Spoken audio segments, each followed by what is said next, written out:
Croeso and welcome to the Concourse, the definitive weekly Welsh football show. If you're new here, we talk about Welsh football from the top to the bottom, from Kiefer Moore's luscious locks to Harry Wilson's massive talent.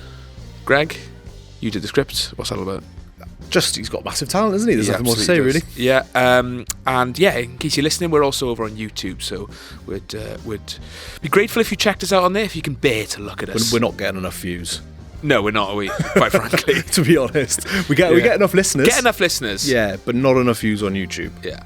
And so, it's just taking Greg way too long to set all of this up. I try really hard on the video thing. Yeah. I need you to watch it. Exactly. Actually, you can watch it on Spotify. Watch on Spotify. That's enough. It's fine. Just all the clips, at least. Just stay with us. Yeah. Just stay with us. Absolutely. Greg, what have we got coming up on today's show? Good question. Let me see. So, as usual, we're going to be kicking off with the good, the bad and the Cymru. We'll be discussing our Nations League group and the big questions surrounding playing in the Millennium Stadium. That's going to be, or the Principality Stadium. No. But no, I agree. No P word on the pod. I agree, but that's what it's called, annoyingly.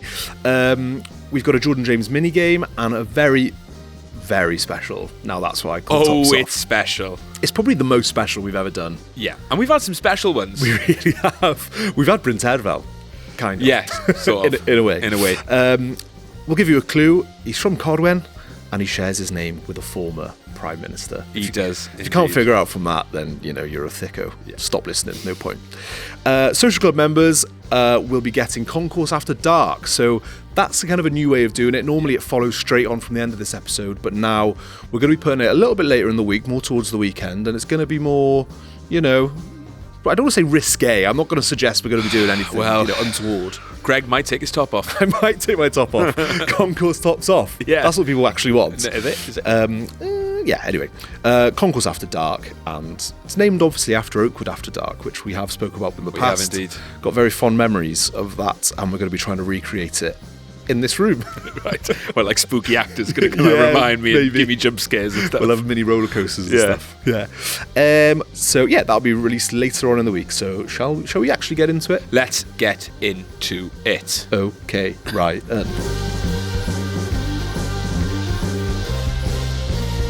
The good, the bad and the Cymru, Greg. It's been another busy weekend across Welsh football and beyond. And I think there's only one place to start. It feels like we start here most weeks. But people are going to get pissed off. They are. But, that's their problem, I suppose. Yeah, this is where football's going, isn't it? Wrexham. Again. And it's our podcast. It's our podcast, yeah. So. And we didn't happen to do one last Monday when Wrexham lost. Yeah. But they won this weekend. Because we were crying. We were crying, yeah. Because we love Wrexham. I'm joking. It's a joke. Now, Wrexham beat Ipswich 1-0 in the fourth round of the English FA Cup. It's the first time they made the fifth round since 1997. Greg, what were you doing in 1997? That wasn't the total eclipse year, was it? I don't know, ask Bonnie Tyler. I was... Wales. It's Welsh and it makes sense. Yeah. It's good. I was probably watching Toy Story. Yeah. Pretty sure Toy Story was out at that point. Yeah, I think it was. I was 4. I was watching a lot of Disney films. I was probably toddling about, living the dream, with no idea of the pain that was to come, I suppose. Absolutely. I wasn't watching Bobby Gould's Wales, that's for sure. No, God, no. Was Bobby Gould manager in 97? Yeah. Yeah, he was. Yeah, he was qualifying for 98. Yeah. Anyway, less of that, the better. Greg, in terms of the Welsh players playing for Wrexham, obviously great that Wrexham got to the fifth round, and I think it does line them up nicely for potential biggie in the fifth round. Because I think they've played, since they've had this journey, it's been 5 years this week or last week, I think it was, since the takeover, since the big Hollywood boys took over. And obviously they've had this huge roller coaster, but they haven't played a massive club yet, have they? No. They haven't played your Arsenals or your Chelseas or your bloody... Your Liverpools, maybe. Yeah, exactly. I was going to say Man United, but they were already out. Yeah. So I think it'd be quite nice for them to have that occasion, maybe test themselves. But I mean, it would be quite unbearable, I think, when they do play a big team. Well, that attention is going to be insane. It will be a circus. And I think, I don't know if we spoke about it before, but me and Charlie, head of visuals, absent again. God knows what he's doing this time. Conspicuous. Yeah, we were at the racecourse when they beat Charlton last season to get promoted. And the Charlton manager said in the build-up... Josie. Who was it? Nathan Jones. It was Nathan Jones, yeah. He said that it's going to be a bit of a circus. We're aware of the circus and we're going to rise above it, blah, blah, blah. And then obviously all the Wrexham fans jumped on it and just started singing what were they singing? Football in the circus. Football in the circus. Yeah, the whole game pretty much.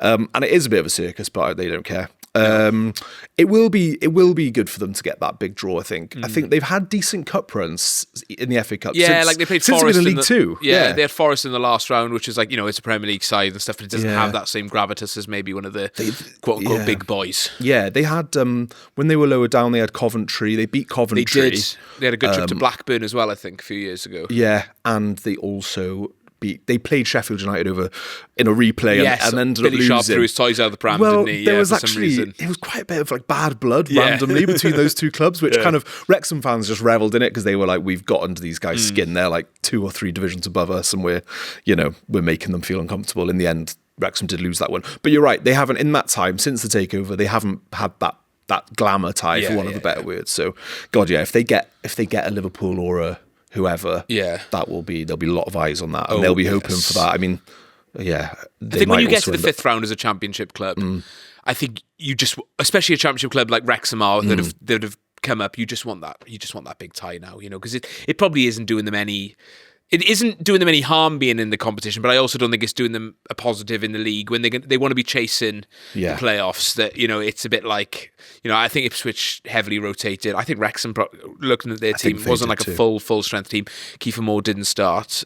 Came on with 15 minutes to go, and Greg, you sat down with the big man last week. Didn't you? I did for something else. Obviously, unfortunately, not for us. But what was his hair like? Lovely. He's changed it, isn't he? It's longer. It's not as sleek. He's not going for the slick back. It's a bit more curly, a bit more wavy. I liked it as well. Smelt great, kind of, just all round. Tall. Yeah, tall, bit taller than me, I think. I'd boast. Only a little bit. I'm obviously massive. You'd beat him in the air though, wouldn't you, Greg? I'd beat him in the air, and I would definitely beat him over 100 metres. There we go. They don't call me Usain Kane for nothing. Oh dear. If Kiefer, you're listening, mate, bring it on. Let's have it. Both my hamstrings will tear, but I will race you. But he was good. The interview was good. And he seemed like a lovely guy. Good stuff. Cardiff. The Bluebirds won 3-1 against Luton and now go 10 points clear of third, which 10 points clear of automatic promotion. Game in hand. I mean, it just it's starting to feel inevitable for Cardiff now. Yeah. Like, may have like a all right stinking draw or whatever, and then they just bounce back. And it just feels that they're just too good for this league. And it's great. I'm enjoying it. Yeah. Can we stay in League One forever and just keep winning it? Keep giving young Welsh players a chance. Ruben back on the pitch. Dylan Lawler back on the pitch. Joel Colwell having an unbelievable run of form at the moment. Scored again, playing really well. And I think, he's probably a shoe-in now for the squad in March. I mean, Ruben, obviously, he's now coming back. He's probably got to play himself into the squad. But Joel Colwell feels like an inevitability in that squad. Yeah, and I think Joel probably offers something that not many of our players do. He's a bit more, he's not like Ruben, he's not like a flair player, is he? He's a bit more of he'll be a little bit deeper and a workhorse, and run a lot. He's scoring goals. And he's scoring goals though, which is great from any midfielder. I know Bellamy talks a lot about those kind of like midfielders offering a goal scoring threat when the strikers maybe aren't quite at it. So I think he's a great option. He's still really young. I mean, he won't start, will he? Unless we have a lot of injuries. Yeah. But it's nice to see again that he's carrying on that good form. Yeah, I don't think that Nations League campaign now in the autumn, I think he should be eyeing up having a few games in there. It almost feels like these playoffs have come at the slightly wrong time for him. Like if this was like standard qualifiers, then he might have more of a chance of getting game time. Yeah. But I think Bellamy's going to probably stick to the tried and tested for these ones. So, but you never know. He does like to spring the odd surprise on us. Yes. And he is playing a lot of good football, albeit in League One. On another Cardiff note, Greg, I've noticed a recent trend. I've been to a few gigs in Cardiff over the last few months, and the last two I've been to, in between songs, people are shouting Bluebirds. And I like it. Yeah. I just feel like Cardiff are back. Yeah. If we're getting into... I went to see Melt last week. Oh, yeah. How was that? Really good. They're just so good. They're just the best. And how long have they been? They've been around for a while, haven't they? They're like a proper season about 10 band. years. But they were like teenagers when they started, and now sell out downstairs in club. It was brilliant. And in between songs, people were shouting Bluebirds, and they're from Aberystwyth. They were like, guys, Abertown, of course. Did they say anything? They were like, we're from Aber. Yeah, stop shouting Bluebirds. Yeah, but like I saw West Side Cowboy a couple of months ago. It was November. They're from Manchester, and people were shouting Bluebirds in between songs. So I like it. I rate it.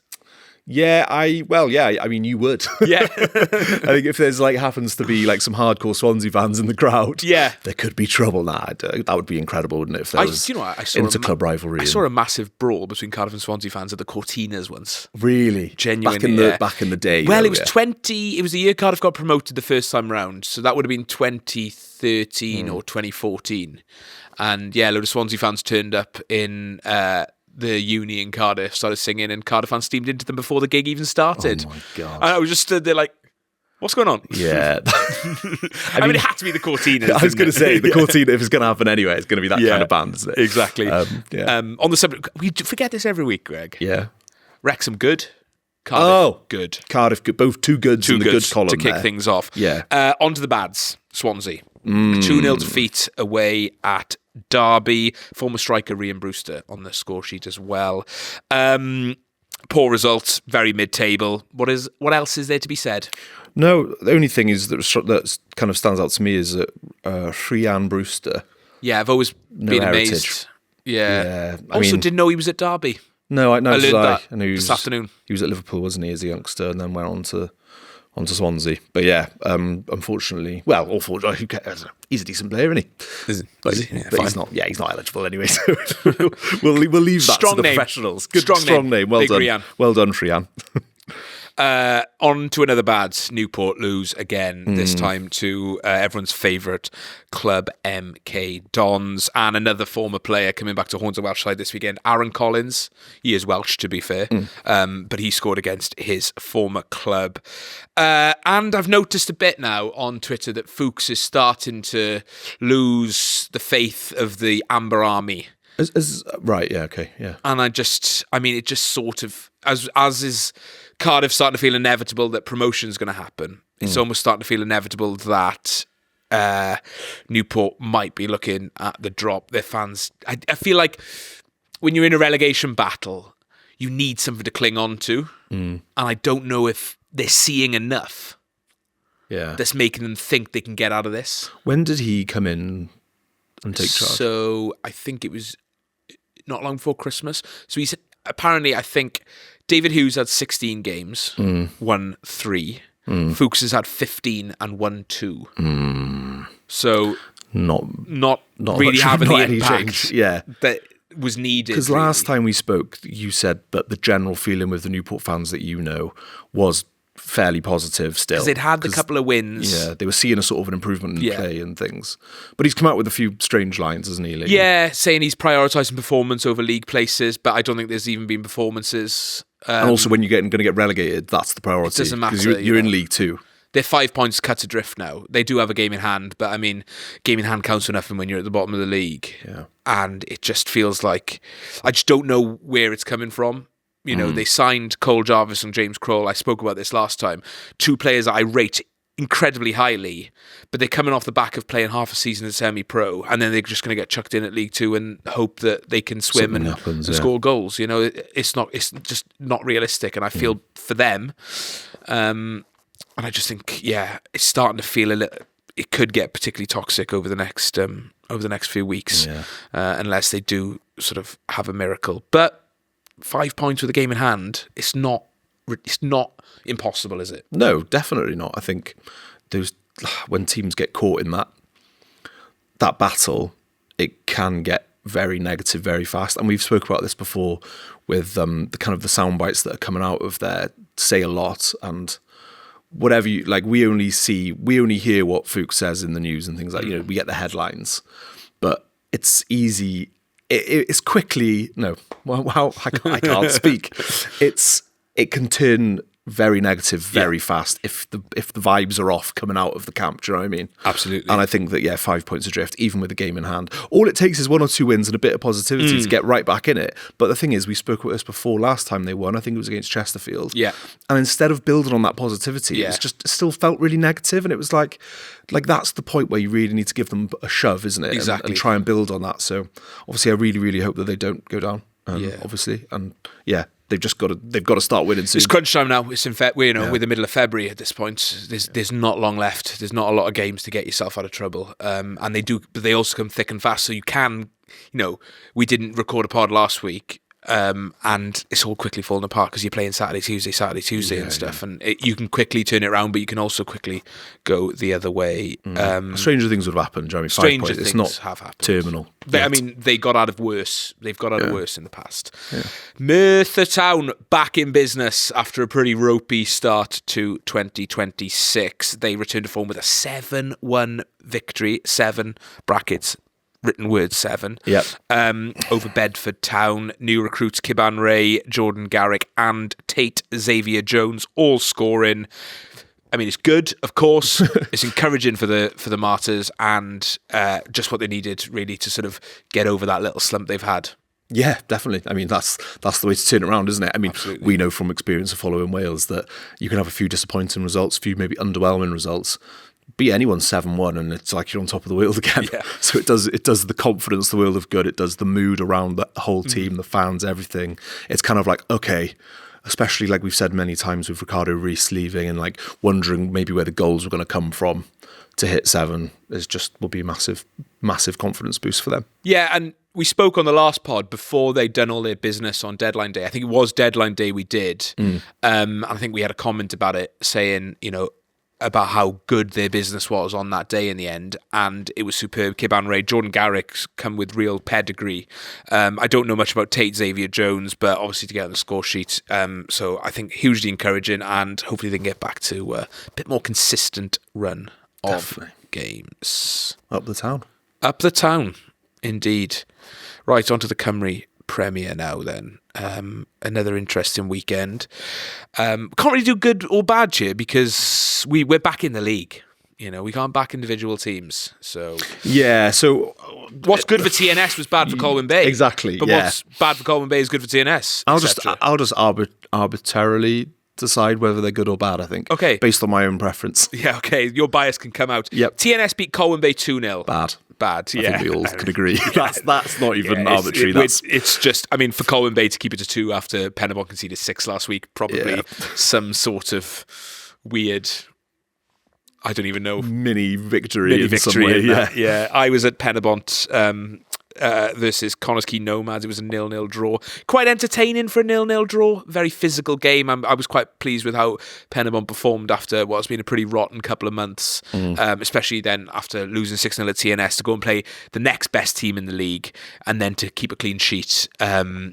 When they haven't lost since September, Connah's Quay. So a positive point for Bont, but I think if Penabon had any hopes of nicking second place off Connah's Quay, really needed to win. That's now still 10 points, 7 games to go.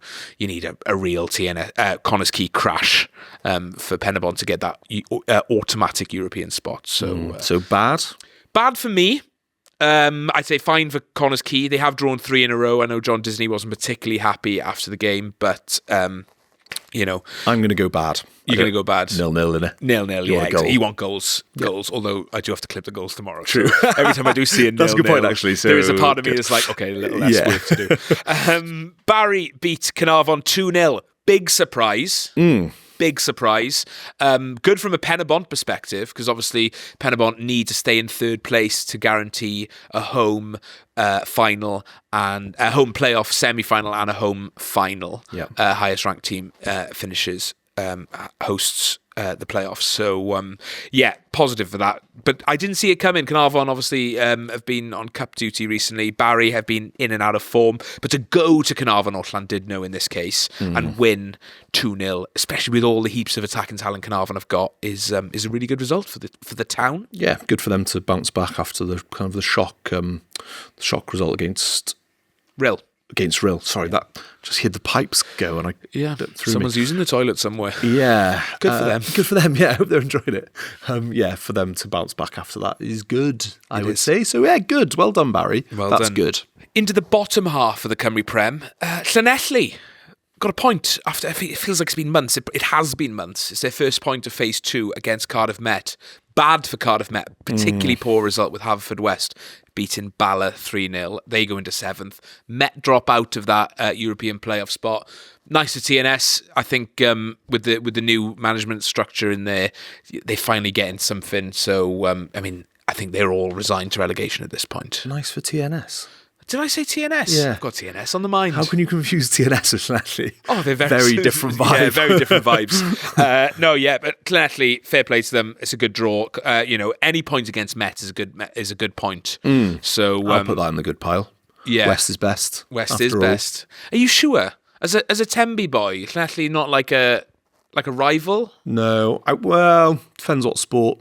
Rugby, obviously, the Scarlets, Llanelli are kind of the best top class team. So I've always had a bit of a soft spot for Llanelli. Yeah. So yeah, I think for me, the Lycha, the Lycha is the point where my loyalty ends. Right. Yeah. So anything west of the Lycha, great. Okay, great. Okay. Except for Pembroke Dock, Milford Haven, Goodwick, and probably Haverfordwest. Interesting. Yeah. I'll leave that there. On to Haverfordwest. They beat Bala 3-0, like I just said. A huge result for them. Very good, very positive. They're into 7th. I do have a little sneaky feeling that they're going to get that 7th spot, and I do worry. There's enough quality in that team. They underperformed in the first half of the season, so I'll be intrigued to see how they go. Bala, on the other hand, I'm starting to fear for them, Greg. They've been an ever-present of the Cymru Premier for the best part of a decade or two. Yeah. They're now 4 points cut adrift at that bottom half. Yeah. It's been a while since we mentioned the big man, one of the best men in Wales, Billy Rowlands. Billy. his partner, Sue-Ann, one of the best women in Wales. Yeah. She's from Bala. Yes. So Billy has a soft spot for Bala. I have a soft spot for Bala. Yeah. As a town. Yeah, it's a nice Cracking place. town. Home with Tim Williams. Yeah, Spirit 58. Spirit 58. Repping. Lovely. Gave me this tracksuit at the top. I was there last time. So Yep. They got a great lake. Superb lake. Yeah. And just a good vibe around the chippy. town. Yeah, good chippy. The spa's good there as well. Yeah, do you know what? I've stopped in there a couple of times Yeah. on little journeys around North Wales. I always like going to Bala as part of the Cymru Premier experience. So it would be a shame to lose them. And it's sort of like the gateway to like the really nice bit of North Wales. It's sort of like once you pass Bala up north, it's stunning from then on. We should also give a shout out to the post office because that's where Sue-Ann's mum works. Yeah, and Tim sends everything around the world from there. Yeah, true. It's the beating heart of the football clothing empire that is Spirit of 58. So. Yeah. So for them to lose is bad. It's bad. Absolutely. And Flint and Ferry drew 0-0. Probably suited them both, especially with Bala's result. I would say bad because it's a 0-0. Yeah, I would agree with that. Yeah. We don't like 0-0s. 2 0-0s in a week, though. That does make it's Monday's good for you. workload slightly better. Yeah. And then God, yeah, with podcast day. podcast edit, Cymru Premier clipping, and everything else that we do. And all the fact that things it's we just juggle. a Monday. And after. it's a Monday. And then there's five-a-side. Yes, exactly. Which at 8 o'clock, so it's like a really long day, and then you play five-a-side, which, to be honest, actually is a bit of a blessing. It kind of mentally resets us. Can we just talk about last week? This is in the good pile, I would say. This is in the good. If we're talking about Welsh football now, we've got to include our outing at five-a-side last week. We support all levels of the game. We do. We absolutely do. Like we said at the top, it's we talk about Welsh football from the top to the bottom, and this very much is the bottom, Greg. Yeah, it really is. But I think we won. I think, did we? Yeah, we did win. We did win. Yeah, despite some questionable score. What's the word? Counting? Score counting. Adjudicating. Yeah, adjudicating. I think we scored 9 goals. Who scored 7 of those goals, Greg? Oh. Who scored 7 of them? It was Ryan March. What a performance. He did play very well. And I was on your team, so I didn't mind it one little bit. I think I got the assist for yours as well. Yeah, you might so have that's done. 8 goal involvements. I can't remember the 9th. Probably had a hand in it, though, didn't I? Oh, I think you're in goal. I'm crap at football, but it's nice to have the odd night. Listen, you're not bad. I'm not bad. Nah, I think you're a good player. Yeah? Yeah, you got good, got a good touch, got good technique. It's a beard. Yeah, I just can't sometimes do what the feet do. I know that. I couldn't hit a barn door. I think I scored the other 2, though. If we scored 9, you scored 2. You scored 7 and I scored 2. 7, yeah, I think you did. What a duo. Yeah. We've got a good link up, haven't we? We've got a nice little... Yeah. We're on the same wavelength. We spend too much time together, to be Yeah, fair, Greg. yeah. It's a bit of a Hearts and Earnshaw. Who's who? No, do they ever really play up front? Yeah, they had a bit of a partnership. Yeah. Or Hearts and Bellamy. Yeah. The flick on for the Italy goal. Of course, yeah. Yeah. Or Toshak Keegan going down the Liverpool route. But Moving on, Welsh Cup semi-finals have been drawn. Greg. Andy Cole and Dwight York. Okay, there we go. Yep. Chris Sutton and Alan Shearer. This is good for a game later. Maybe we should play this later. What, just name and striking duos? Striking duos, yeah. The Welsh Cup semis have been drawn. I think we're all frothing at the mouth for these Welsh Cup semis as it all shapes up. It's Flint versus Bangor, Carnarvon versus Rill. Games on the weekend of the 7th of March. Very excited for both of them. I imagine they'll be well attended, despite being played at maybe grounds that are... they will sell out because the grounds are maybe smaller than the demand. But yeah, very much looking forward to those. I feel like it was worth mentioning. And to round up the Cymru Leagues section, some sad news recently of Avon Lido's Ioan Evans passed away way too young. But I mean, it's one of those things, isn't it? Like when someone passes away, you see a community rally around, and the community around Avon Lido and the community around the wider Cymru leagues and the Cymru Prem and the whole of Welsh football. It's encouraging, and it's sad that it takes something like that to happen. But all our thoughts go out to everyone at Avon Lido and Ioan's friends and family because terrible news. Right, the Welsh players, Greg. What's been going on? So, Forest drew in the week to Wolves, and that was Sean Dyche's last game. I'm not going to mourn him. Not a huge fan of the bloke. I quite like him. I think he's quite funny. He's just like a meme, isn't he? I can't be arsed. Yeah, but you like the style of play, surely. You love negative football. I don't love negative We've football. had this conversation before. I like when you get it launched, but not as not as a philosophy. Like I like managers who have range. To be able to get it launched. Just getting it launched. You were raving the other day about Target Man, Route I love 1. It is good. That's what he does. Yeah, but you've got to do other things as well. You can't have it all, Ryan. You can. Yeah, you can. You can. Anyway, Sean Dyche. Yeah, I don't know. I think you're quite... Anyway. Sean Dyche sacked. Replaced with Pereira. What does that mean for Nico, it says on the notes? I would say not a lot. I think he's been one of their form players. We spoke about it last time. We had a little browse on the old, on Reddit. Nottingham Forest fans were just really, really kind of complimentary of him, quickly forgave him for what was a bit of a stinker of a handball and a red card. I'd like to think that he'll just carry on going as he is. Yeah. I mean... Pereira was at Wolves before, wasn't he? Yeah, I don't know anything about him as a style of play and stuff, but I think Nico, maybe if he was in and out of the team, it might have been a nice way to sort of have a fresh start, but I can't see him bombing him out or anything like that. Nah. So, I think hopefully Nico will carry on as he is and come into March fit and firing. Brennan, on the other hand, Crystal Palace, I mean, he's joined them at the worst possible time. I mean, this is bad. This is in the bad category. And every time we talk about it, I feel rather sheepish that when he first joined Palace, we were like, great move. Really suited his style of play. As the whole Palace project sort of burned down, really, wasn't it? It was literally just around that time showed us how much our fingers on the button. Yeah, you've been doing a bit of research as to what the Palace fans are talking about Brennan. Obviously, he didn't start in their game in midweek, which was a terrible defeat to Burnley, losing 3-2. I think he came off the bench. Yeah. So they've said, again, I've just looked on Reddit, so this is all with a pinch of salt, but I find it's the best. It's less like mental than Twitter in terms of the opinions it'll just these mad opinions and people will just throw things in the fucking ether, don't they? Yeah, it tends to be a bit more balanced, especially for teams that aren't your Liverpools and stuff, because there's less fans who are just completely clueless. So they said that overall they were kind of I'm making a meal of this. One of the fans said, "I'm not writing Johnson off yet. He definitely hasn't lived up to his price tag so far. Especially considering he's previously showed that he's a PL level player in his time at Spurs and Forest." So yeah, that is worth remembering. He has had a good period. I think with Spurs, it's kind of like Spurs are one of those clubs that never, like we said this before, they never seem happy, and it's kind of I just feel like it's really hard to really be consistent there.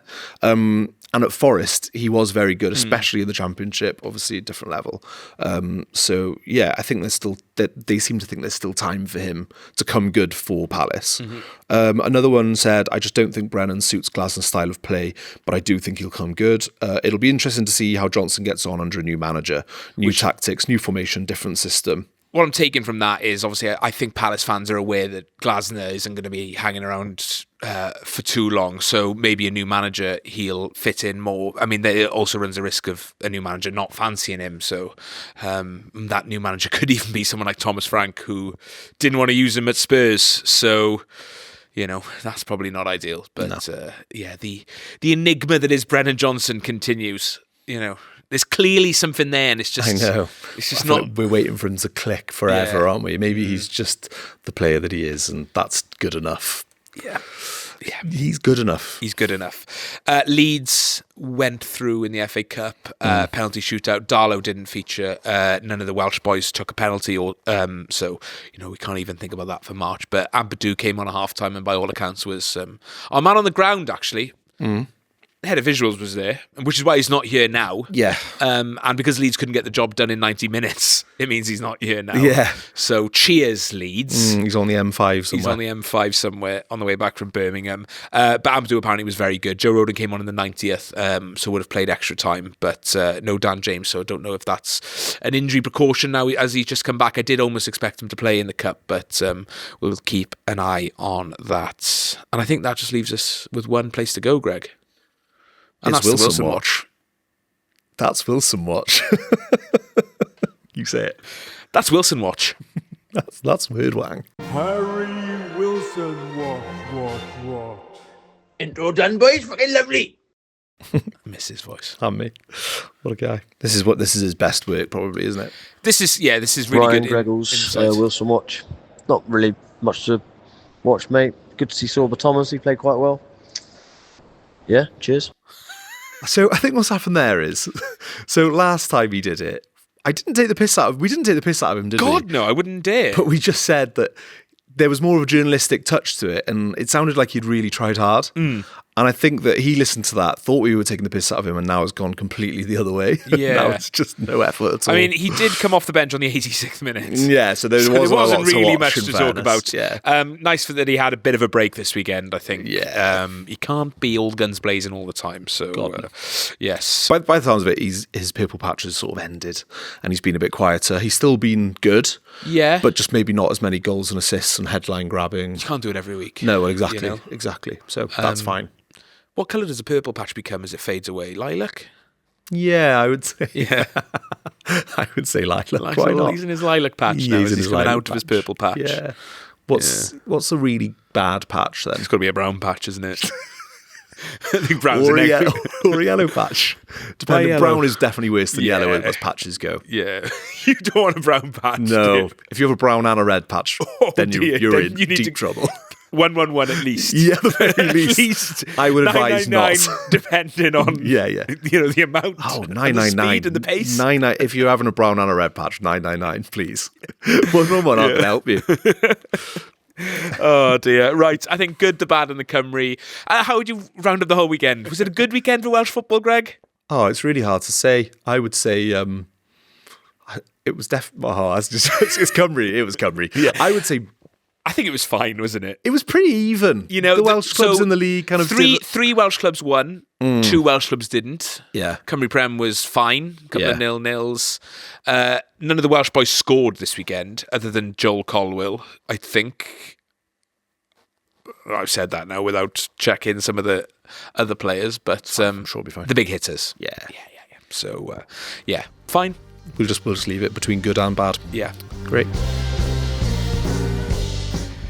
Alternative Wales Social Club, Greggles. It's getting better and better and better and better. We had a great night on Friday. It was class. I'm still buzzing from it, to be fair. So, for those who don't know, nice to get out for an hour. And it was. And it really, really was. That's the name of our indie club night. And the reason it's that is because Ryan went through a bit of a phase just saying it all the time, no matter where we were. When I'm having a good time, it's just one of those things I like to tell people. It's just nice to get out for an hour. It's one of your ticks. Yeah. Stims. Stims. Yeah, it's a stim. Yeah, it's one of your stims. So, we go to the market, for example. Oh, it's nice to get out for an hour, innit? And I think that's where you should say it. And then we'll be in Hamburg. Hamburg, marching across the great European plain. Yeah. With the boys. Nice to go out for an hour, isn't it? Great European plain. Do you think anyone on D-Day said it's nice to get out for an hour? They land on that beach. It's the kind of fucking hell, right? Nice to get out for an hour, innit? It is the kind of dark humour that I feel like soldiers do probably use. They wouldn't have, I don't think they would have said it's nice to get out for an hour, but I think there was the same sort of thing being said, I reckon. Good night though, wasn't it, Greg? It was good. God. I thought you meant like the first night of the landings. Oh, No, do you know what? that wouldn't have I been bet it. when they cracked open that first can Can of what? Beans. Can of cold beans. Did they have cans? They would have had rationed Yeah, cans, wouldn't they? 6-pack of Orangi Boom or Yeah. something, in the bunker with the boys. Yeah. After a hard day of shooting Germans on a beach. Bit of speckled hen. I think Yeah. they would have had anyway, let's not go down this rabbit hole. What are we talking about? Yes, it was a great night Friday. Really good turnout. Really We both good. got behind the decks, We didn't we? both got behind the decks for the first time in our lives. Big shout out to Charlie Glass, aka Charlie Cottrell, and Molly Palmer. Can't believe you just government named him on the pod. Why was I don't know. Oh, is that his government He just name? gave his Charlie Cottrell. Yeah, Charlie. I mean, he's not hiding anything from anyone. He's just got a DJ name. Right, yeah, okay. Charlie Glass, DJ Charlie Blue Glass Charlie. in the mix. Yeah, Blue Charlie. He taught us how to spin those bloody decks, Those didn't he? goddamn decks, Greg. Which is really good. And then Molly gave me a proper crash course while there was actually people in here. So there was a few dodgy mixes going on. There were seconds of silence, wasn't there? Yeah.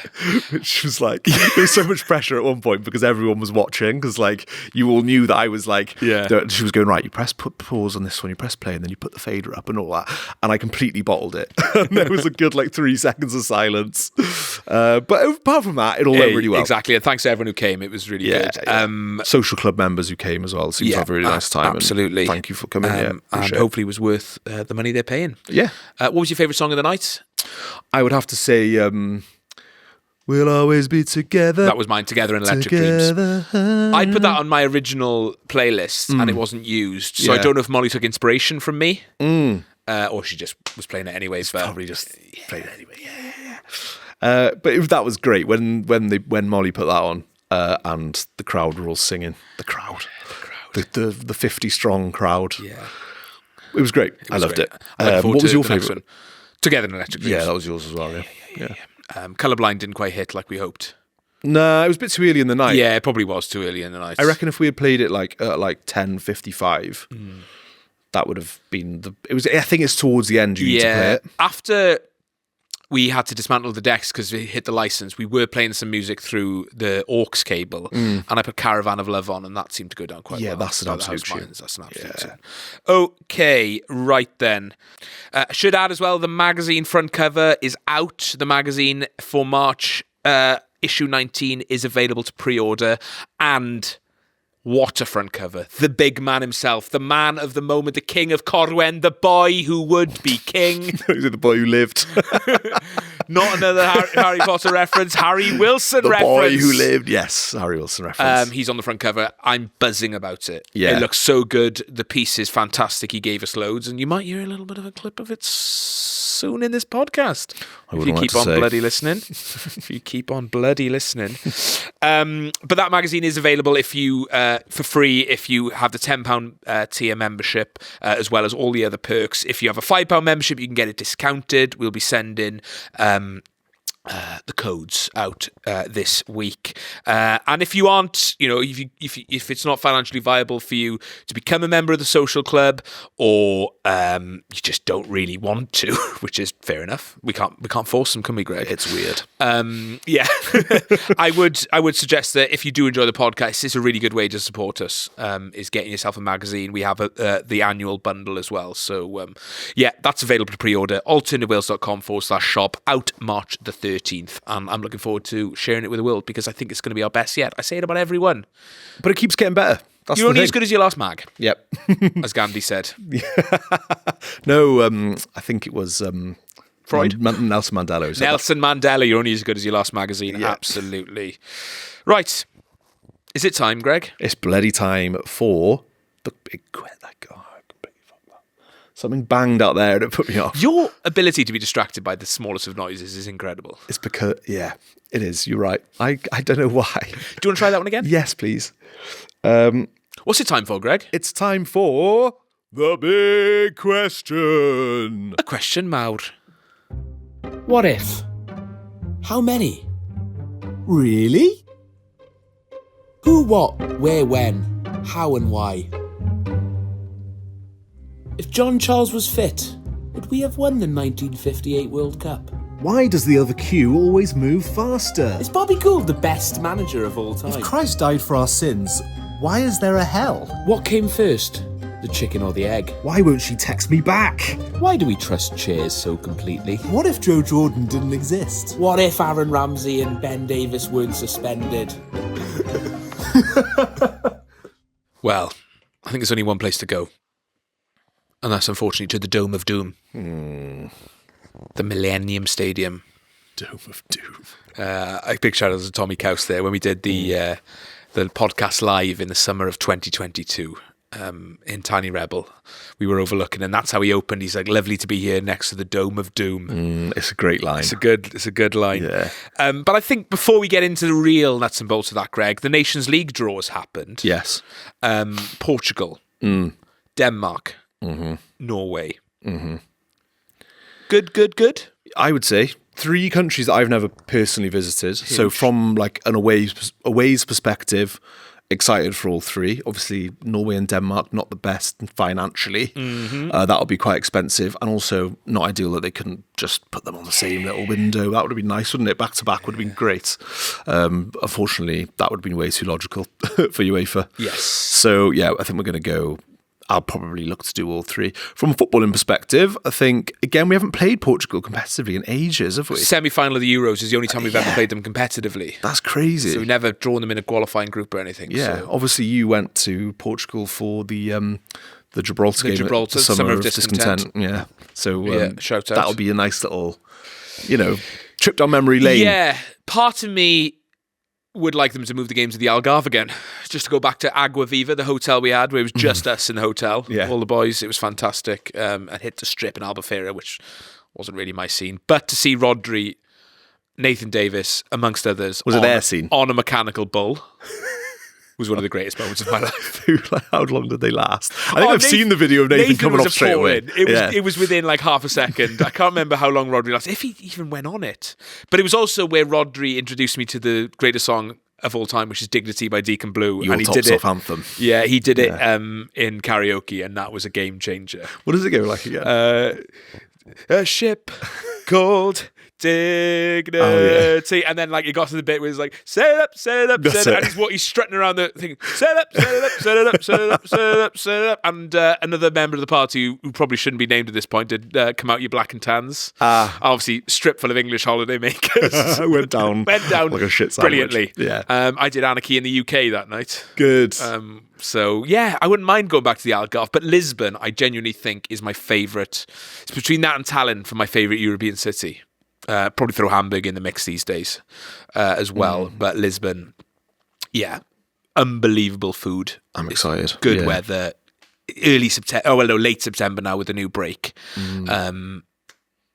Birthday, Portugal. You listeners might not know this. We share the same birthday. We do, which is we're a year apart. Yeah, which is a mad quirk of fate. Yeah, a couple of Libras. Yeah, and now they've kind of moved the international break or extended it backwards. I think because my birthday doesn't normally coincide. No, so it used to be September and October, didn't it? Like early September, early October. Now they've amalgamated them, so it's late September into early October. So we're the 29th of September. The Denmark game is the 27th of September. And you don't have to send us a present, but God, listen, no.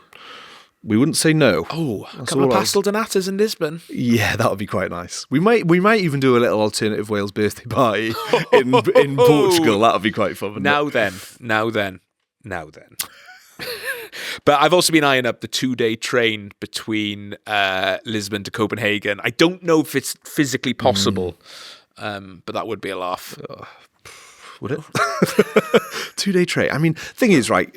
I've done my fair share of overland like train journeys. You've done the Trans-Siberian, haven't you? I've done the Trans-Siberian. I've done a few different ones, overnighters, and to be fair, there is like a sense of adventure that's unique to flying, and obviously you can kind of walk around and stuff. You meet people in a way that you just wouldn't on any other mode of transport. So I do like it. There's a romance there.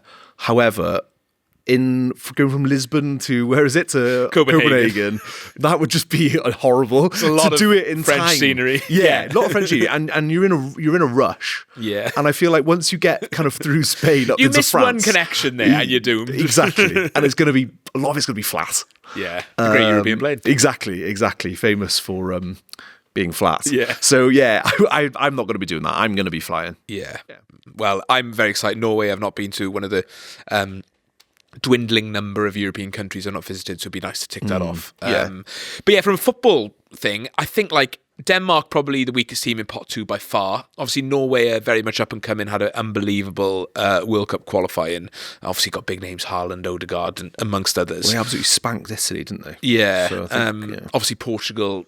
It's not going to be easy. I mean, there was no easy, potential group. But I think all we can ask for in League A is to avoid relegation. And I think we have a good chance of finishing above probably Denmark, if not Norway as well. So I think being realistic, listen, like we're quite worried about the prospect of facing Italy, and Norway were like probably comfortably superior to them in qualifying. So I don't think we should underestimate them. Denmark aren't the team they were. No. Obviously, the last time we played them quite an aged competitively, team as well. Yeah, have we played them in the Nations League? Nations League first time around, wasn't it? So that would have been 2018, I think, autumn of 2018 in Aarhus. We lost. No, we lost away. How did we go on at home? I think we might have lost at home as well. Yeah. We would have won the group, I think, if we'd. Because it would have been. Yeah. It was Giggs' first campaign, wasn't it? Yeah, in League we B. beat Republic of Ireland. It was a 3-team Nations League back then. That was it. Yeah, that was it. Good. You got a good memory, haven't you? I mean, when it comes to football, yeah. I mean, minor things. If I think people have texted me to ask me to do stuff today. I said I'll do it tomorrow. Will I do it tomorrow? No. I will forget. Yeah, so please remind me if you text me something and I haven't done it. It's nothing personal. Yeah, but it is where it is. Denmark also in playoffs, so they potentially on the same route as Republic of Ireland, I believe. Okay. So that'll be interesting to see how they get on. Replay of the 2018 World Cup playoffs for them, actually, isn't it? Yeah. Denmark to Republic of Ireland is what Belgium is to us. Yeah, right. They seem to play each other quite a lot. Ah, really? I think they had the playoffs. I think they were in the same Nations League group twice, and then potentially in a World Cup qualifying group all within the last sort of 10 years. So, yeah. I don't think they're as good as they were maybe a few years ago, I think is the big takeaway for that. So quite an aging I think that's squad. the one. Yeah, that's the one that we should aim for, really. I don't think Portugal, like you say. At home, you just never know. No. And I'd like to think we'd have a go at them. And obviously Republic of Ireland themselves showed how you can get under the skin of certain individuals. I can't wait to get vitriolic with that man. Oh, I've been waiting for it. I've never seen him play live. Have you not? And I should be honest that I really can't stand him. Yeah. I think he's a terrible man, and there are allegations as well that I don't want to repeat on the podcast because, defamation and all that. But I will be shouting it at him in person. Oh, God, yeah. Yeah, I'm looking forward to that one a lot. But I guess the big elephant in the room, the elephant across the road where we're recording right now, the Dome of Doom.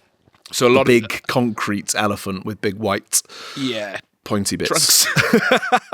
Yeah, sticking out of it. Yeah, with a retractable back. Yeah. No, I mean, there's a lot of been spoken about whether any of these games will be played in the Millennium Stadium. Principality, but I don't really want to call it that. We'll keep it with the Millennium. Ahead of Euro 2028, obviously, where we'll be playing our games should we qualify, barring a disaster. I'd really rather we didn't. Yeah, I really, really rather we didn't. I don't, but I sort of understand why. Should we be doing it this Nations League? I'm not really sure. Unfortunately, the draw doesn't really. If there was like a really obvious team to play there, then I would probably be more confident about it. But I don't think any of those teams, unfortunately, apart from maybe the Ronaldo factor with Portugal, but I don't know if we get can play the bums Portugal on seats because it's in November, which is middle of autumn internationals. So I don't know if the stadium would be available at that point. So I don't know if that rules that out. And Norway and Denmark, in previous Nations Leagues, we've struggled. The last time we were in League A, we played Belgium, Netherlands in Cardiff, and didn't sell it out. It wasn't that full for either of them. I know it was around the time of the World Cup playoffs and stuff. So I don't know if there's enough. I don't know if the viewing football public, they don't necessarily come. I don't know. Would they come for Not for a Nations League opposition game like either? that. Do you know, I think people come for. We win the semi. We play Italy in the final. You sell out the Millennium Stadium. Yeah. Without a doubt. Yeah. Not that I think we should go there, but you do. Yeah. I agree with you. I think that we won't, especially not for a Nations League game. I think like there's very specific teams that, like in world football, that we could get close to a sellout even in a friendly. Yeah, Argentina. I think even Brazil. I know they're not what they were, but even Brazil are just the sort of the glamour of it. Yeah. But I don't think there are many other teams that could do it. I mean, we played Spain. I know it was a friendly, but that wasn't a sellout. No, I think it was 50,000, which would have been more than the Cardiff City Stadium. But it's a good crowd, but it still doesn't feel very atmospheric when there's that many empty seats. I mean, we're recording on the day that Wales played France in the rugby, and there was about 50,000 there, and you can really, really feel it. So I should say that I'm a rugby fan as well. People who listen to this, I'm not. Ryan hates rugby. I don't. I love rugby and I love football. So the whole Dome of Doom thing, I have my opinions on the whole thing with rugby and the way that it's being ran, but that's not for this podcast. But my experience of watching Wales in the Millennium Stadium has been quite mixed, actually. I would say that the Spain game was the last time, because that's the last time we played there, that friendly. And like I said, I think they tried to group all of the kind of the singing fans that would normally stand together in the canton in one place in the Millennium for that game. It still didn't really work from an atmosphere perspective. We got spanked. Why did we play that We game got spanked 5-0. I don't know. I think it was just because... Was it just because it like a trial? Obviously, it was off the back of Euro 2016. It was 2 years later, wasn't it? It was the autumn of 2018. We were sort of riding that Nations League campaign. And I think that was the only way they could probably get away with it. Mooney was in by that point, wasn't he? Wasn't. Oh, he Mooney was came in before 2021. That late? Yeah. Because I know that Mooney has been very, like, kind of, he wants us to try play in the stadium. From a revenue perspective, makes sense. he is the CEO. He is the man who runs the business that is the Football Association of Wales. As much as we probably don't like the idea of it as being a business, rather than like, it's also a governing body, I guess. Yeah. But they have revenue targets to hit. They have plans they want to do. They want grassroots, to fund grassroots and stuff. And to do that means selling more tickets. Yeah. That's the biggest, income after I get prize money. So I get it. I just don't know if I don't know. There's too much superstition in football as well, I think, in terms of fans and players. We got used to playing at the Cardiff City Stadium. We got used to getting good results there. We've made it a bit of a fortress, and when it's full... And it feels like ours as well. It feels like ours, whereas we go to the Millennium, and there's also an element, though, of fans then who go into that Millennium Stadium experience negatively. I would probably be one of them. Yeah, expecting the worst, and then, it's sort of a self-fulfilling prophecy then. Personally, I think that realistically we do have to play there, because we're probably going to play there we are going to play there if we qualify for the Euros in 2028. Do we, Greg? Yeah. Do we have to play there? These are professional footballers that play in brilliant football grounds around the world. How different is it to say playing in the Millennium Stadium to playing in Wembley, or playing in Hampden Park, or playing in the Emirates, or playing in Old Trafford or Anfield or wherever? Footballers Do you know what I mean? Are creatures of habit, though, and they themselves were the ones who really pushed on not playing at the Millennium anymore. Once they realised the Cardiff City Stadium, it feels like our home, they told the FAW, we don't want to play anywhere else anymore. As far as I'm aware, I'm pretty sure that's how it happened. The fans are obviously supportive of that because we were doing so well at home. And we've just touched on it. There's the superstition there. They have their certain routines and certain habits. They some of them put their socks and boots on in the right order every time. Yeah. So I do think that there's the element of home advantage is essentially lost if you don't feel at home there. Yeah, true. I guess we'd be the only host nation going into that tournament without playing in that ground, because obviously England play at Wembley and the other grounds that are hosting it. Scotland play at Hampden, Ireland play at the Aviva. There's no Northern Irish ground anymore, is there? No. But yeah. So it's kind of like, obviously the home advantage of having all your fans there is obviously still massive, and we have got a history of creating great atmospheres there. Like Italy is the big one. I can't remember the Italy game enough. I would have been, what was that, 2003? I was 9 years old. I remember it being a great occasion, but I think I almost remember the images of it rather than being there. Yeah. But by all accounts, people say it's one of the greatest ever atmospheres at Welsh football. Yeah. So, I mean, it can be done. Yeah. I just think the connotations now of it, you know, with it being the rugby stadium, with it being, you know, the end of that millennium when it was, you know, the Toshak years, barely getting 10,000 people in there. Yeah. Miserable. Maybe it's one of those things that you've just got to go and do it, and maybe it's not going to be as bad as you think it is. Maybe there's, like you said, it's a self-fulfilling prophecy. It's like anything. If you go into it with a negative mindset, you're going to have negative outcomes, aren't you? Yeah. You know, I'm a negative man, Greg. You know that all too well. God, yeah. God, yeah. So I know all about that. So yeah, you know, maybe you're right. I'd rather it didn't happen. I don't think Welsh football still isn't in a place where, you know, you can get a game there that's going to sell out. 4 out of 5 games. You know what I mean? Like that, the next qualifying group, you know, you've got to play a minnow or two. Yeah. You know, if you look at the last qualifying group, would any of those games sold out the Millennium? Even Belgium, potentially? I didn't mean Belgium. It's weird because they're obviously a world-class side, but they still aren't the name that would pull people in, even for a qualifier. I think maybe going into that last qualifier or whatever. Yeah. Anyway, it's not. I don't think it's relevant because you're right that we wouldn't sell it out. I don't think that is the main issue here. I think the main issue is, according to the FAW and maybe to Norm Mooney, that Wales need to play there in order to prepare for the Euros. And for me, that makes sense. Yeah. Even if the crowd isn't what we would like, it would be lovely to have Portugal or whoever really in the Cardiff City Stadium and make it really intimidating for them, etc. But yeah, we are more than likely going to qualify for that Euros, and I want us to be best prepared as we can. And if that means we have to play a game in that stadium, then that's what we have to do. I'd rather wait until... Because obviously we're going to have a qualifying group still. True. So we're going to have a top seed. I can't see us becoming first seeds, barring an absolute mad Nations League draw. Yeah. So, you know, we could have a France, we could have a Germany, we could have a Spain, we could have an England even. Although I wouldn't want to play England there. I wouldn't want to play a competitive game there. But then also... I would fancy us to get a result against England in the City Stadium. This is the thing. We haven't seen Wales, this is England at the Cardiff City Stadium with the new atmosphere. So I've always been really excited for that one. Yeah.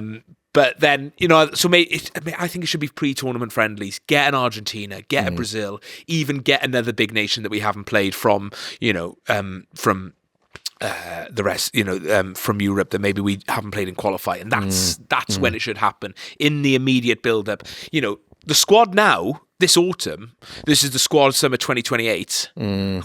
That's a long time in international football. Yeah. I think there's so much changes that could happen between now and then. Good point. That I don't know if it's really that valuable this time around. The next qualifying group, where we're qualifying for the tournament that will be played and the friendlies that come with it and stuff, I'm definitely not against it then. It makes sense. But the stakes would be higher for a big qualifier. They would be higher, but they're not higher in the next qualifying, are they? Because all we've got to do is better, is not basically barring like catastrophe. I think 2 of Republic of Ireland, England, and Scotland would have to not qualify automatically, and I think that's or us. So you know, I think we should be all right. Top 2 qualify as well. So you'd like to think it would be so disappointing if we didn't. It would be. I think we need a real stinking campaign, and that includes then, you know, like Northern Ireland also having a better campaign, which they are, you know, quite a good side now. So I wouldn't rule that out. So yeah, I mean, the stakes are lower in that next qualifying campaign, and I think you make that campaign about the, you know, building towards Euro 2028. I think this year, if it was down to me, I would say let's leave it, stick with what we know. You know, off the back of the World Cup. It changes. We have a really good World Cup. If we do a 2016, we get to a semi-final and stuff. You ride in that wave, that first game back, September against, I can't remember what the first home tie is now, whether it's Denmark or Norway. I would assume it'd be Norway. Then maybe there's enough of a momentum, a wave that takes you to... But what we don't want is 20,000 people rattling around the Millennium Stadium when 20,000 in Cardiff City is a much better atmosphere and experience. Yeah. Fair enough. So, have we answered that question? No. No. I think I'm in favour of it for the Nations League for one game, purely from a pragmatic perspective. As a fan, I probably wouldn't enjoy it that much, and I think you're against it. Yeah, I think I'm too long in the tooth for it. Yeah. On the subject of friendlies, Greg, we should mention that there's been rumours of a friendly against Ghana ahead of the World Cup. That's fun, isn't it? That's class. Who's the only African side Wales have ever played? Zimbabwe? No. Zimbabwe. Why have I gone to Zimbabwe? Let me think about this. That It famous is football nation. Tunisia. It's Tunisia, yeah, where they were preparing for 98 World Cup against England. I think I have my rugby head on then. Yeah, it's quite nice actually. Yeah. I really like that, and because they're in England's group as well. Yeah. There's that famous thing of It doesn't make any sense anymore. teams in England's group always play us before Yeah. the World Cup. Tunisia 98, Paraguay 2006, Trinidad and Tobago 2006. And there are others. There are others. There are others. Yeah, there are others. So- I know. I think it doesn't really make sense anymore. But there we go. So based- I would love to watch Wales play Ghana. I used to Panama before 2018. Was it 2018? Yeah, they played England's group 2018. 2018. We played Panama in Chris Yeah. Coleman's last game, I do believe. Yeah, that's fun, isn't it? Yeah. On the basis of that, actually, Greg, here's a little fun little mind experiment. Our potential World Cup group, us, Canada. I've forgotten our World Cup group. Switzerland, of course, and Qatar. Yeah. Who we have 3 friendlies potential to build up to those 3 teams. Who do we play? It's got to be America, if it's Canada, surely. The Independent Republic of Greenland. Yeah. Yeah. That's preparation for Denmark. There's no. Yeah. You could even. Yeah. Okay. Let me think about this. So Canada. So it's got to be USA. Yeah. Like that's the obvious one. Russia. They are quite close In a way. but we probably won't play them. And then for Qatar, you've got to be playing, your Saudi Arabias, your UAE, Kuwaits, your UAEs, Bahrain. Oman, Oh man. Syria. Yeah. Syria away would be. Is that? Yeah, that's in that neck of the woods, isn't it? Israel. Yeah, it wouldn't. I would say UAE would probably be the logical one. And for Switzerland, Austria. Yes, or Albania. Really? Oh yeah, there's a lot of crossover. crossover. Lot of crossover. Yeah. Good. Yeah, that's Germany. Nice. Yeah. I mean, they've got a lot of borders, haven't they? I'm not going to list Switzerland's No. borders. No one needs that. I think we should probably finish part 2 there. Yeah.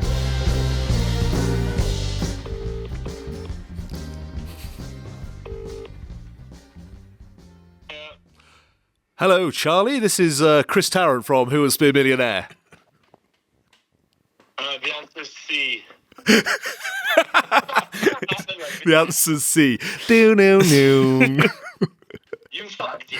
You've just lost 950,000. That's not even possible, is it? Charlie, we are live on the concourse. We are. And All right. and we realise We miss you. We miss you mainly. Well, go on. Continue talking about how much you miss me. Yeah, we really, really miss you. And we're not sure. Obviously, you're in direct contact with Jordan. Yes. So we need a game. And we haven't got one. So can you please give us one? So basically, I've been quite busy with work this week. So Jordan, I literally just got home and there's a pile of letters. There's like do you know in Harry Potter where Again, we've done this bit already, Charlie. You're stealing my bit. I've already said that. so that this is No posts on you Sundays. said it because I've already told you this, so not the way you're ringing me. Yeah, but open one of the letters. In a second, I'll show you in a letter. It's good. He's a good boy, isn't he? He's a good boy. So I've got a game. Here we go. Yes. Play the jingle. Come on. 3, 2, 1. Jordan James, he's done it again. He just cannot stop suggesting games. System shut down. So this week's game, from Jordan, is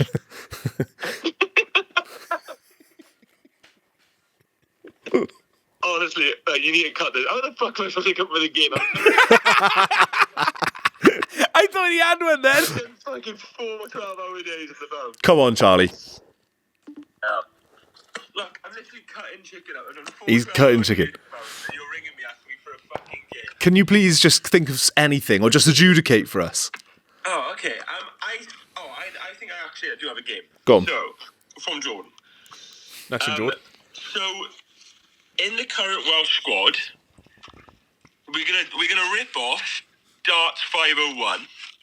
But what we're gonna do is Darts 501's hard to do without anyone here. listen.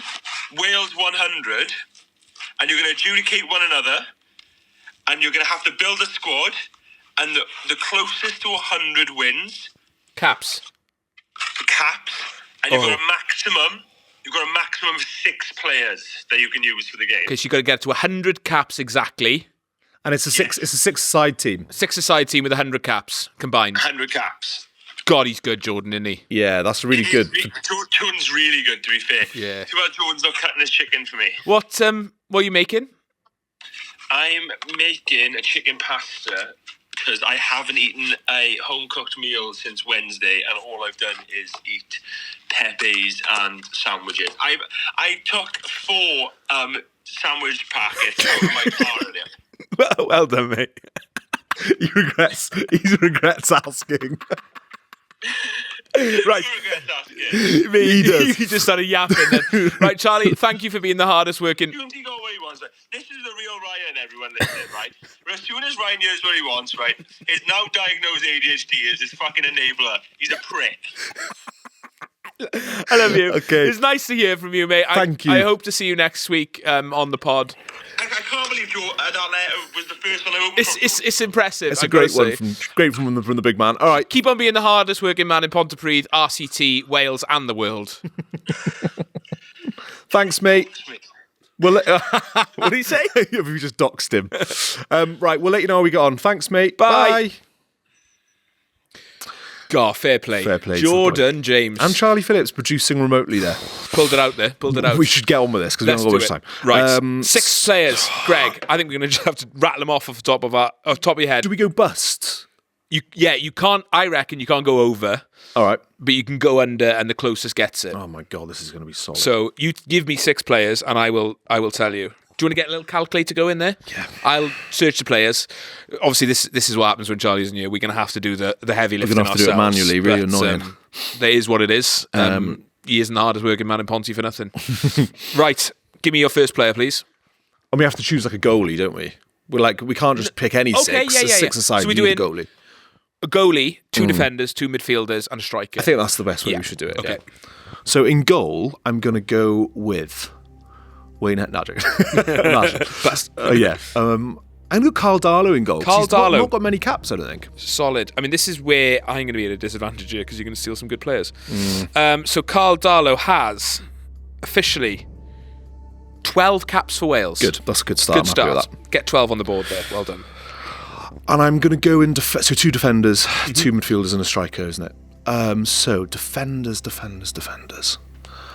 Oh, I think someone like James Chester, but James Chester? I'm not going to lock it in. Don't lock him in. Oh, right, okay. You can't just... Sorry. I was just thinking out loud. Oh, God.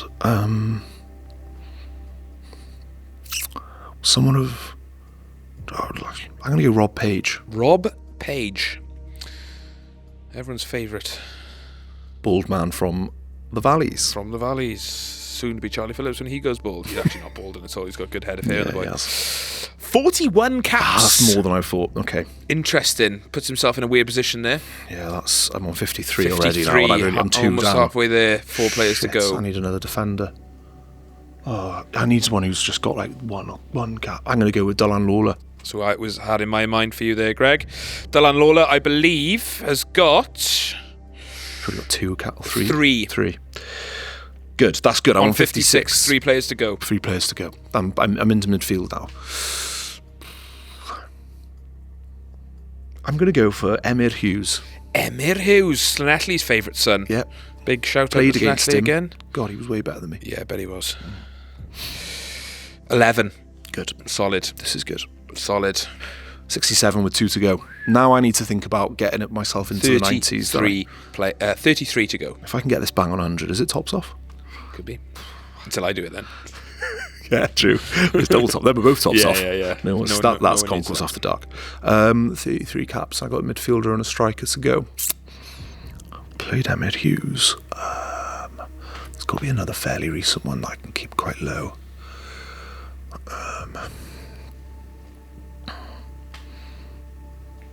Don't know why Jason Kumas is popping into my head. I think he'll have too many caps. I'm going to go with...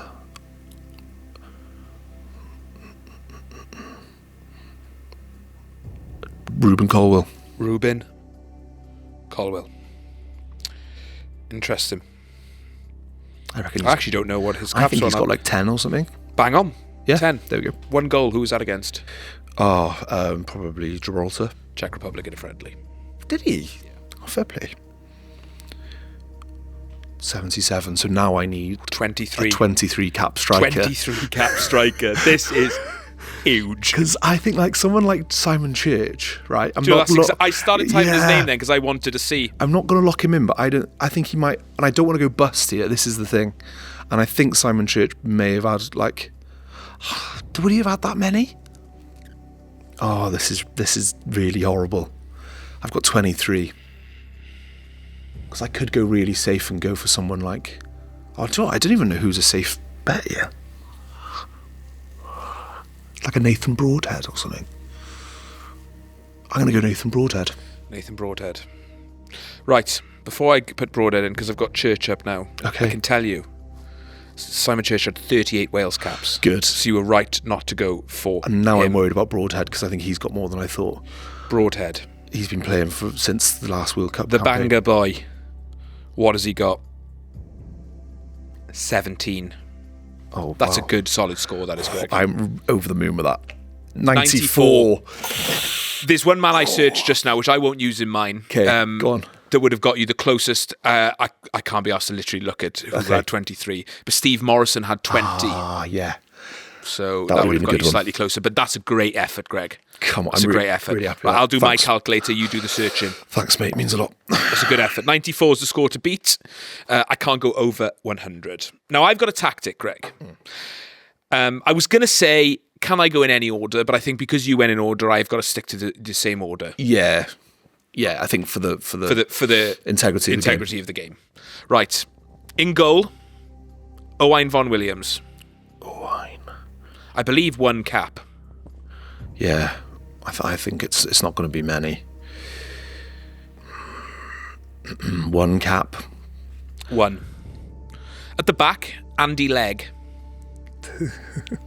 This is your bread and butter, this is. I believe probably under 10. Andy Legg won't have had many either. Andy Legg. He had 6. 6. So Nice. what's that? God, you're on 7 before we've even got into... Okay, go on. Richard... What's his fucking surname? Richard Duffy. Oh, fucking... These Probably be straight into the Wales Ugliest 11, poor boy. Oh, yeah, not great. Fine player, though. Fine player. Yeah, and probably a lovely man as well. Yeah, the Duffmeister. He had 13 caps. Duffman, 13. So We're on 20. You're on 20. You're getting into a position here where you can then go for someone I can how take many my caps. pick. Yeah, I can take my pick at maybe a striker with a good number of caps. That's the tactic, Greg. It's clever play. That's the tactic. And that's why I am a shrewd individual. Right, in midfield, we are going to go for...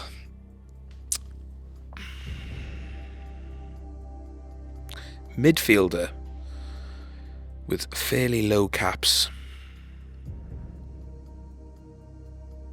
Matt Smith, I reckon probably in the teens. Yeah. He did have quite a few games under... Not Matt Smith, the actor. No, he has no caps he's for Wales. 43, is he? I thought he's still playing. Playing for Newport at the moment. Yeah, and he is 26. God, he's still quite young, actually, isn't he? Younger than 26 caps and shit myself. No. 19 caps. 19 so caps. maybe Slightly too end. high. Slightly too high. So that's your 2 midfielders done. No, it's my first midfielder. You've got one midfielder and a I am going to striker. go with... So you've gone 39 now. Yeah, I'm trying to think of sort of Toshak era midfielders, but the Carls just cleaned up that era. There was a strong Carl agenda. You say error, I say era. Yeah, I don't know what's correct. No. Let us know in the comments. Yeah. I'm going to go Will Vokes. Will? Don't think he got to 10. I've got some water on my screen and it's God causing knows, it's all carnage. going wrong. Matt Smith, too many. Midfielders was bothering me. Yeah, it's tough, isn't it? Yeah. He's only had 7. 7 Will Vokes. Okay, I thought that was there or thereabouts. Okay, so you're on 46. 54. You need to... So you're on 46 now and you need 54 to to get bang on 100. This is a risk. And to remind the listeners, I got 94. Because it could overshoot it. Yeah, and you would go bust. But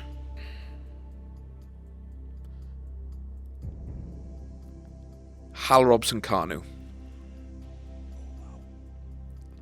I don't know if he hit 50. No, I can't remember it being a thing.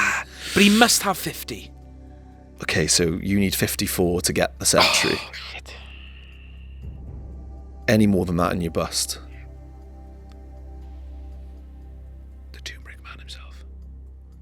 Oh, there's a smirk on his face, and I don't know if it's a good thing or a bad thing. He got 46. 46? No! So that gets you... Oh, shit. That's too few. 92. Oh, God. I thought he might have had, like, 52.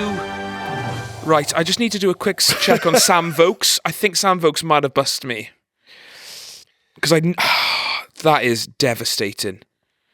That is devastating. 64 for Sam Vokes. Okay, so that does make me feel better. Bust, yeah. 94, 92. That's a high quality game. Yeah, that's good. Do you know what? Good game. We'll do that again. Yeah. I enjoyed that. Thanks. Cheers to Jordan James. Thanks, Charlie Phillips. Should we ring Charlie and let him know? Yeah, I feel like he'd appreciate knowing. Robert Inshard 59 would have bust me. Would have bust you as well. So you did well to stay under the 100. I needed 54 and you needed 23. I'm going to do a bit of research after the game, see who our men could have been. Nice. Of course, it's all hypothetical. It doesn't matter. I won. So I think Jordan James mini games went out 2-2. Yeah, we're doing well, aren't we? We're doing well. I've won the last 2. I've got myself back into it after a bad start. We'll let Charlie know because he'll really want to hear from us again, won't he? While he's cooking his chicken. Just loves protein, that guy. Yeah, gains. Bulking, not sulking. He's not going to pick up now, is he? Hi, mates. I'm back on the podcast. Ava, you're back on the pod. Just want to ask you. Great game, by the way. Great game. Great game. Enjoyed it. Who do you think won? I've got to say, I think Greg's pulled out the bag, but it should be Ryan, but I think Greg won. Yeah. You've absolutely nailed it. Do you want to guess how many caps I got and how many Ryan got? I reckon you got 102 and Ryan got like 108. I would have gone bust over 100. We made the call to not go over 100. I said within 5. Oh, sorry. Missed that one. Well, I had 94 and Ryan had 92, so it was a high quality game. My tactic was to go very, very low number of caps and then try and build with one biggie at the end. Greg went a bit of a scattergun approach and just, yeah. I just wanted to see. I just wanted to see where I was at by the time I got to the striker. He needed 23 with his striker, and I needed 54. So pure vibes merchant from Greg. Don't know. Yeah, I feel like I'm being. This is. Why is it pure vibes? My knowledge was good. Well, scattergun approach, and you still won. You are a vibes merchant. That's Ryan described as a scattergun. It was scattergun. I am a vibes merchant. Hey, I'll take it. There's worse things to be. Right, anyway, enjoy your dinner. We got to wrap up. Yeah, this we got to. It's going on forever. It's 9:10 on a Sunday evening. Goodbye, Charlie. Enjoy your food. Didn't even say bye, the rude bastard. Weird man. Weird. Deeply weird man. Anyway, Greg, yeah, I think there's only he's one. The weird one. Yeah. There's only one place to finish this week. Mm-hmm. One place to finish. Why are you looking at me so worried? I don't know what it is. Well, of course, Greg. I haven't looked at the running order. Oh, it's now. That's what I call tops off. Now, that's what I call tops off. Home of the best tops off anthems. We haven't done a little animation for that yet, so we just danced to it. Yeah, we just vibe that's, it. That's the best way to do it. Yeah. We've got a very, very, very special guest. So special. So special. It's Harry. I got stuck between Harold and Harry there. It's Harold. It's Harry Wilson, It's Harry bloody Wilson. The front cover star of Alternative Wales issue 19, which you can pre-order at alternativewales.com/shop. But for podcast listeners, we thought we'd get a little scoop. What does the big man want to take his top off to? Should we head to Greg and Ryan from the past? Yep. In Harry Wilson's parents' kitchen to discuss Harry Wilson's tops off anthem.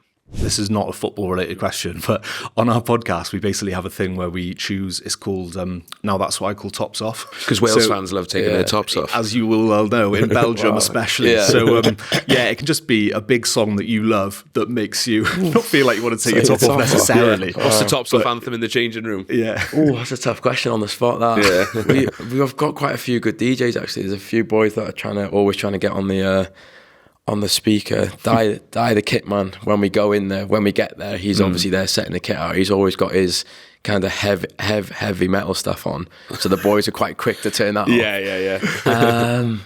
It's a difficult one off the top of my head. You get off that pitch in March, you've won the playoff, you've qualified for the Euros. What's the first World Cup? What's the first song that's going on? I think the last time it was the Waka Waka song, because Qatar fitted into the song, didn't it? So I remember that one was after the last one, and I think there was a few tops off. I think the beers are already out on that one. So I think because of the memories of that one, I think it could be that one. I'm not sure how America's going to fit into that song. Is this Sway to Amarillo seems to be the one of the campaign? Oh yeah, is this Sway to California? Yeah. There'd be a Tony few. Christie tops off. Yeah, there'd be a few. I think Sander Burge at Fulham, Norway got there. I think they did one as well. I can't remember what song it was, but there's a few. I'm sure the Wales fans will find a song that fits that narrative well. Fair play, they're lovely boys, aren't they? Yeah, really nice boys. Yeah. But anyway, that's not the point.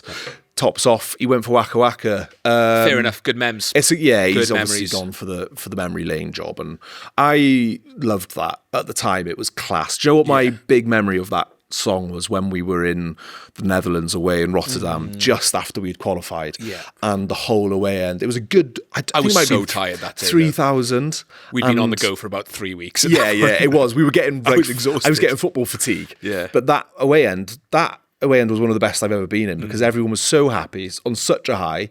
Even though we ended up losing, we equalised late on, and we were like, "This is amazing." England were losing 5-0 to Hungary or something. Oh and I forgot about that. And it was just like, what a day. Obviously, then it ended up with them going up the other end and scoring anyway. But I can just remember everyone smacking those. It had these plastic, corrugated, plasticky sort of dividers, and everyone was just slamming them. And, that's Salmon. And we were speaking to Dutch fans after, and they were saying like, Welsh fans are some of the best we've ever had here. They were like so complimentary about us. And we were singing it with them then as we were waiting to get back on the train to go back into the centre of town. Class, love it. Great memories of that song. So good choice, Harold, I would say. Good choice indeed from the big man. You can read more of our interview with Harry, and I think we'll probably put some clips out as well of the interview, but you can get the full vibe in the magazine. Yeah. alternatewales.com/shop. It's probably in the description. Yeah. For crying out loud. Yeah, some nice photos and some serious journalism. I mean, as you've already heard, it's serious journalism. Yeah. Oh no, that is probably the only real moment of like pure levity, I would say. Yeah. But yeah, good boy. Very nice man. Good boy. Lovely parents. Lovely parents all round. And do you know what was cool as well? That we were there. There was a statue of Owain Glyndwr, and then Harry Wilson's from the same place. And I think when we win the World Cup, they'll put a statue of Harry next to Owain. Also, he's on a horse, isn't he, on the statue? So put him on a horse. Why not? Yeah. I asked him if he'd like that. Actually, you can find out his answer in the magazine. Yeah. There we go. There we go. Another. That was the other moment of levity in that. Yeah. That's a lovely episode. I think we do need to mention as well, on the subject of Harry Wilson, the man behind Wilson Watch is going on a Wilson run. Yeah. It's Marathon Mitch. It's Marathon Mitch. Is it a marathon he's doing? No. He's doing a park run. He's doing a bloody run. He's doing a combination of runs. So he's running. Now? So him and his friend Nick are running 155 kilometres each for Dementia UK. They've both lost people to dementia, so it's a really great cause that they're doing it for, and I urge you to donate. And it's obviously serious, but Mitch is a very silly guy. Very silly man. If you want to donate and put potentially unhinged comments, an unhinged comment, maybe you can put your name as, a Fulham Welsh player, Andy Melville, Jazz Richards, Simon Davis, Chris Coleman, Kit Simons, Harry Wilson, Nico Williams, Dan James. There's 14 of them. I'm not going to name them all. No. There's one more who's like their record scorer, but I can't remember his name. But yeah, want to put one of them, he will enjoy that. See if you can spot my one. I don't think you'll be able to, but you might just see it. I think that's it. It is. Concourse After Dark will follow later in the week for social club members. You can sign up at patreon.com/Alternative Wales. Magazine is available pre-order. I don't know if I've mentioned it. I've had a lovely time, Greg. Have you? Same. Really, really enjoyed it. Yeah. I think we need to go to bed now. Yep. It's late on a Sunday. Well, we're going to do Concourse After Dark now, aren't we? Oh, God, yeah. And then we got to go to bed. Yeah. No star. This was a Terrace podcast. This was an Alternative Wales podcast produced by Terrace Media.